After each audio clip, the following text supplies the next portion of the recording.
வணக்கம், நான் உங்களுடன் லீலா பேசுகிறேன்.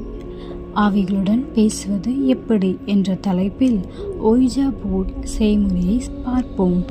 இதற்கு தேவையானவை சுமார் 2 அங்குல 2 சதுரத்தில் ஒரு பலகை, அதன் ஓரத்தில் 1 அங்குல அகலம் கொண்ட பட்டி அல்லது பார்டர் இருக்க வேண்டும். இதன் இடது பக்க முறையில் A என்ற ஆங்கில எழுத்தை ஆரம்பித்து வலது பக்க முறையில் Z என்ற எழுத்து வரும்படியான சமமான இடைவேளை விட்டு எழுத வேண்டும்.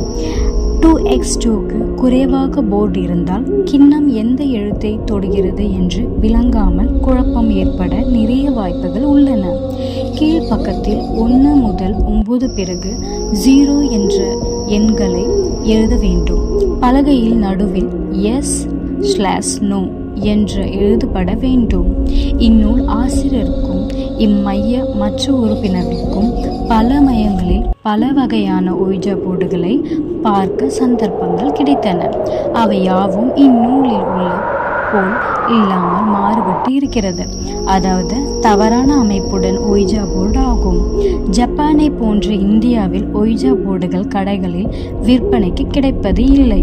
ஆவி உலக ஆராய்ச்சி என்ற சங்கம் ஆரம்பிக்க ஆர்வம் உள்ளவர்கள் மேலே காட்டியபடி சொந்தமாக ஒன்றை தயாரித்து கொள்ளலாம்.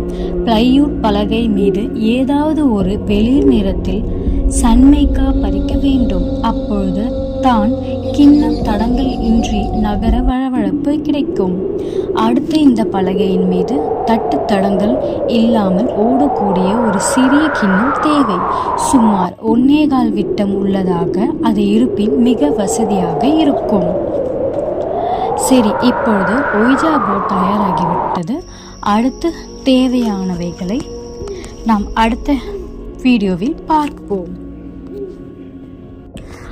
ஆவிகள் பற்றி வீடியோக்களை அறிய எங்களது யூடியூப் சேனலை சப்ஸ்கிரைப், லைக் செய்யவும்.